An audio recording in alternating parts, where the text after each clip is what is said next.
తరుణంలో హఠాత్తుగా జనాలు ఊహించిన విధంగా ఒక ముగ్గురు తీవ్రవాదులు పర్యాటకులు ఆహ్లాదంగా గడుచుకున్న సమయంలో హఠాత్తుగా ఊడిపడ్డారు. అది కూడా మామూలు కాదు, ఆర్మీ దుస్తుల్లో వచ్చారు. సో ఆర్మీ దుస్తుల్లో వచ్చి క్షణాలు వాళ్ళు తేరుకునే లోపల తీవ్రవాదులు వాళ్ళ మీద దారుణంగా దాడి చేశారు. ఈ దాడి చేయడమే కాకుండా ప్రత్యేకంగా ఒక వర్గం, ఒక మతం ఏదని అడిగి మరీ వాళ్ళ మీద దాడి చేశారు.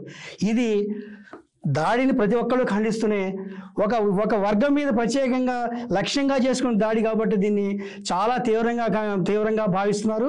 ఇది హఠాత్తుగా జరిగిన సంఘటన కాదు. దీని వెనక పాకిస్తాన్కి సంబంధించిన వ్యూహం ఉంది, పాకిస్తాన్ ప్రభుత్వం సంబంధించిన నేపథ్యం ఉంది. పాకిస్తాన్ మిలిటరీ యంత్రాంగం దీన్ని ఉద్దేశపూర్వకంగానే భారత్ ఖ్యాతిని దెబ్బతీయడానికి, భారత్ ప్రపంచ స్థాయిలో ఎదుగుతున్న దీన్ని దెబ్బతీయడానికి వ్యూహాత్మకంగా దీన్ని ప్లాన్ చేసింది. ఎందుకంటే ఈ సంఘటన జరగడానికి సరిగ్గా వారం రోజుల ముందు పాకిస్తాన్ ఆర్మీ సైన్యాధికారి మునీర్ ఏమన్నారో ఒక్కసారి తెలుసుకోండి. హిందువులు వేరు, ముస్లింలు వేరు, హిందువుల ఆచారం వేరు, ముస్లింల ఆచారం వేరు, హిందువుల పద్ధతి వేరు, ముస్లింల పద్ధతి వేరు, హిందువులు ఎప్పుడూ ముస్లింలు కాదు అని ఒక మాట చెప్పారు. దాంతోపాటు ఏమన్నారంటే కాశ్మీర్ అనేది ప్రతి పాకిస్తాన్ వాళ్ళ హృదయంలో ఉంది, జాగ్రత్త నీన్ అన్నారు. అంటే గొంతు దగ్గర ఉన్న నరం లాంటిది, దాన్ని మేము వదిలిపెట్టలేము, దాన్ని ఖచ్చితంగా కాశ్మీర్ కోసం మేము ప్రాణత్యాగం చేయడానికైనా సిద్ధంగా ఉన్నాం అని చెప్పడమే కాకుండా భవిష్యత్ తరాలు, పాకిస్తాన్లో ఉండే తరాలు, పాకిస్తాన్లో పుట్టిన వాళ్ళు, పాకిస్తాన్లో పెరిగిన వాళ్ళు, పాకిస్తాన్ ఏర్పడిన నాటి నుంచి ఈ రోజు వరకు జరిగిన పరిణామాలను అర్థం చేసుకోవాలి, హిందువులకు వ్యతిరేకంగా వ్యవహరించాలి అని ఒక ఉద్బోధ చేశారు. అది కూడా ఒక గ్లోబల్ ఈవెంట్. వివిధ ముస్లిం ప్రాంతాల నుంచి వచ్చిన వాళ్ళు అక్కడ సమావేశమయ్యారు.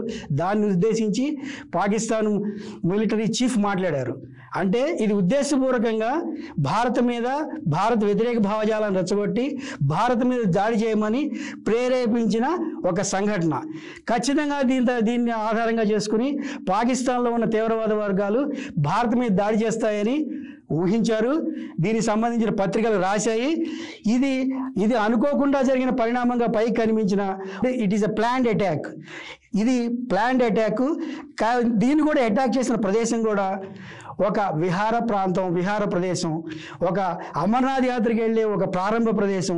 అంటే హిందువులు పవిత్రంగా భావించే ఒక ప్రాంతంలోకి వెళ్ళే పర్యాటకుల్ని, వెళ్ళే ప్రాంతంలో ఉన్న వాళ్ళని ఉద్దేశించి లక్షించి చేసిన దాడి. దానివల్ల ఏమవుతుందంటే భారత్లో శాంతి భద్రతలు లేవు, భారత్ ప్రజలను రక్షించుకోలేదు అని ఒక భావం, పర్యాటకులు కాశ్మీర్ సందర్శించుకోవడానికి భయపడతారు అనుకోవటం, కాశ్మీర్ని పాకిస్తాన్ వదలము అన్న భావన క్రియేట్ చేయటం, తీవ్రవాదులు లేరు, కాశ్మీర్ ప్రశాంతంగా ఉంది అని ప్రభుత్వము, భారతదేశంలోని పత్రికలు, భారతదేశానికి సంబంధించిన వివిధ వర్గాల వాళ్ళు, సామాజికవేత్తలు అందరూ భావిస్తున్న తరుణంలో ఈ దాడిని పాకిస్తాన్ ఉద్దేశపూర్వకంగా చేసింది. తన ఇమేజ్ని ప్రపంచం ముందు చాటుకోవడానికి, పాకిస్తాన్ లాంటి దేశం ఒకటి ఉంది అని చర్చించుకోవడానికి, గ్లోబల్ అటెన్షన్ కోసమే పాకిస్తాన్ ఈ దాడిని చేసింది. ఈ దాడిని ఏ ఒక్క దేశము కూడా సమర్థించట్లేదు. తీవ్రవాద దాడిని ప్రపంచంలో ఉన్న అన్ని దేశాలు ముక్త కంఠంతో ఖండిస్తున్నాయి.